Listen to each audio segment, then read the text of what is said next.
sobre, vamos lá? Leis ponderais, né? O que diabos é isso? Como começou o estudo da massa na química? Como as coisas se desenvolveram?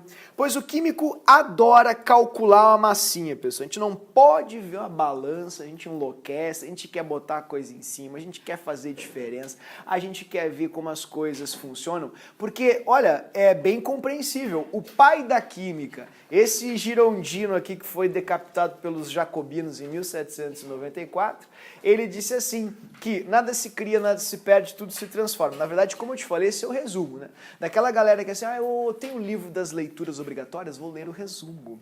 Exato, essa galera que leu o resumo assim, do livro dele, tirou essa frase como, extraiu essa frase como sendo a essência do livro, né? E o que ele disse é que as massas dos reagentes, elas obrigatoriamente precisam ser iguais ou igual à massa dos produtos, porque vai haver uma conservação de massa em qualquer processo químico. Ele tinha uma balança super boa para a época e desse jeito, falando sobre a conservação das massas, o Lavoisier estipulou o que depois, mais tarde, evidentemente, passou a ser chamada de a primeira lei ponderal. Então, a primeira coisa que eu gostaria que você fizesse aqui é escrever o seguinte: lei ponderal é uma lei, ou seja, uma regra que estipula semelhanças, similaridades para as análises de massa. Portanto, sempre que você vir qualquer questão com a palavra ponderal, alguma coisa ponderal, você está falando sobre a massa daquela substância, sempre, impreterivelmente.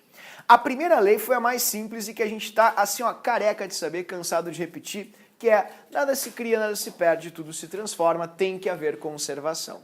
Ele fez isso fazendo uma análise, uma pesagem com massas de mercúrio e oxigênio e vendo que o que ele obtinha no final, que era o óxido de mercúrio, tinha exatamente a mesma massa que havia na balança inicialmente, a massa do mercúrio e do oxigênio. Então todo o mercúrio para ele, todo o oxigênio se perpetuaram, mas se transformaram. Estão agora na forma de uma nova substância, uma substância diferente. Então essa foi a primeira lei. Um conterrâneo e contemporâneo do Lavoisier, o Louis Prost, Joseph Louis Prost, ele deu, digamos assim, uma amplitude maior para essa regra, né? Ele fez um upgrade na regra, pensemos assim. Além de conservar, ele percebeu que as proporções também se mantinham. E dessa maneira ele estipulou a segunda lei ponderal, que era a lei das proporções constantes.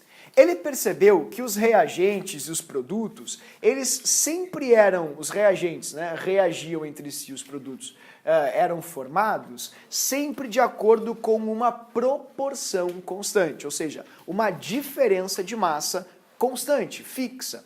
Se você olhar na tabelinha aqui, a minha fala fica muito mais clara e compreensível. Nessa tabela que você pode enxergar aqui no quadro, você percebe que 1 grama de hidrogênio consome 8 de oxigênio, ou seja, ele consome 8 vezes a sua própria massa em oxigênio. Então, se você estipular essa proporção e tiver mais hidrogênio, dobro de hidrogênio, por exemplo, ele vai poder consumir o dobro de oxigênio.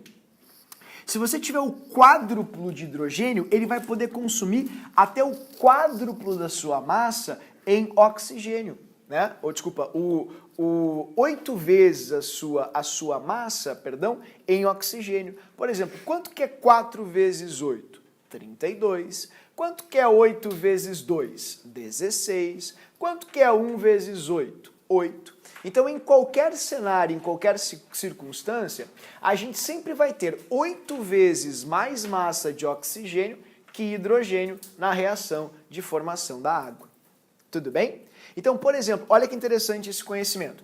Você pode ter uma questão onde eles te perguntem o seguinte: numa reação hipotética entre 4 gramas de hidrogênio e 36 gramas de oxigênio, quantos gramas de água serão formados? O que vai acontecer? É uma pergunta super fácil. 4 gramas de hidrogênio não são capazes de consumir 36 gramas de oxigênio. Porque, pela tabelinha que a gente está enxergando acima, o hidrogênio consome sempre 8 vezes a sua própria massa de oxigênio. Então, se ele tem 1 grama, ele consegue consumir 8 vezes esse valor em oxigênio. ou seja, 8 gramas de oxigênio. Sendo assim, se ele tem 4 vezes 8 não dá 36. Estes 4 gramas de hidrogênio consumirão, na verdade, 32 gramas de oxigênio. Né? Então aqui você vai ter uma massa total de oxigênio, você vai ter uma massa consumida, sumida ou consumida, né? Então são 32 gramas consumidos, desaparecidos, tira o prefixo com de consumido, sumido, desaparecido. E a sobra que você vai ter, tá aqui a sobra, vai ser uma sobra de 4 gramas que está em excesso. Então essa é uma das, digamos assim, possibilidades que a regra, ou segundo a lei ponderal, a regrinha de Prost, nos possibilita. E é uma coisa muito óbvia, né? Se você chegar em casa e pegar hoje sua vela de batismo para fazer uma oração para sua entidade divina na qual você acredita, para pedir intercessão para que tenha um bom Enem, para que não haja nenhum problema, nenhuma fraude, que não assaltem o carro de novo, não roubem provas. Aí você vai lá, você canta o seu hino, você faz o seu louvor, você canta o seu salmo, e você está com a vela acesa. E a vela está queimando oxigênio. Portanto, os dois reagentes que você tem são vela e oxigênio mundial. Quando acaba a sua oração e acaba a vela, o oxigênio do planeta Terra não termina. As pessoas não começam a se debater e babar, não começam a definhar, não morrem asfixiadas. Meu Deus, fulano rezou, Jesus, o que vai acontecer? O que você dá de nós? Não, querido, porque tem muito mais oxigênio no mundo, no planeta Terra, digamos assim, do que vela, né, na sua casa. Então o oxigênio está em excesso. A velinha só vai queimar o que ela precisa de oxigênio. E quem indica isso proporcionalmente é o Prost, é a proporção, né? Ele te diz direitinho isso. 4 gramas de hidrogênio só conseguem queimar 32. E aí vai sobrar oxigênio. E vai formar exatos 36 gramas de água e o excesso de 4 gramas de oxigênio que você vai ter. Então eu só quis mostrar para você um pouquinho uma das ferramentas ou aplicações desse princípio da segunda lei ponderal, que é a lei de Prost. Tudo bem, queridos? Olá, meninas, tudo bem? Sejam bem-vindas, fiquem à vontade.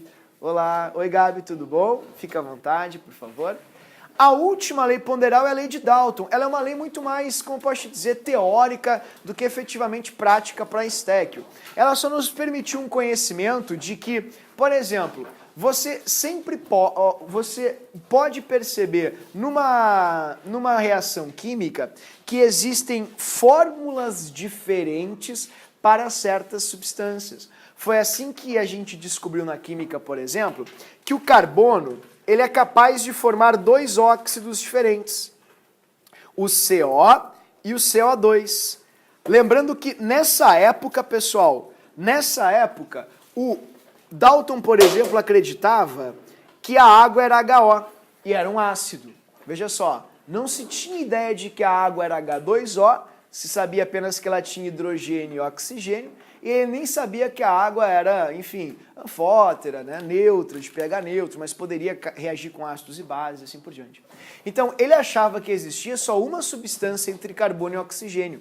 E essas relações de massa permitiram a ele a descoberta de outras fórmulas de óxidos. Por exemplo, quando ele reagiu, vai ficar um pouquinho mais claro agora, 12 gramas de carbono com oxigênio, ele percebeu que os mesmos 12 gramas de carbono reagiam com quantidades diferentes de oxigênio.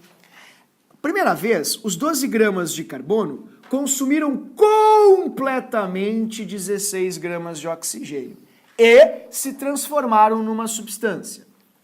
Quando ele aumentou a quantidade de oxigênio para o dobro, de 16 para 32, e manteve a quantidade de carbono, de acordo com Prost, deveria sobrar 16 gramas aqui. Só que pro susto dele, a surpresa, o que foi o ineditismo da sua lei, ele viu que os 12 gramas também consumiam 32. Então ele disse, não pode. Não pode, porque se eu formar a mesma substância aqui de cima, tem que ser a mesma proporção de massa. Então se ele consumiu mais, é porque fez alguma coisa diferente. Então ele deduziu o quê? Ó, essa aqui, por exemplo, consumiria uma quantidade de oxigênio e essa aqui consumiria o dobro de oxigênio. Então são duas substâncias diferentes formadas pelos mesmos elementos. Isso não era sabido na época. Lembrando que estamos falando de início do século XIX. Né? Então, querido, essa foi considerada a terceira lei ponderal, a lei das proporções múltiplas, onde você tinha lá uma quantidade diferente de átomos de oxigênio, por exemplo, para um mesmo elemento. Então ele descobriu que o nitrogênio fazia vários óxidos diferentes, o carbono também, e assim por diante.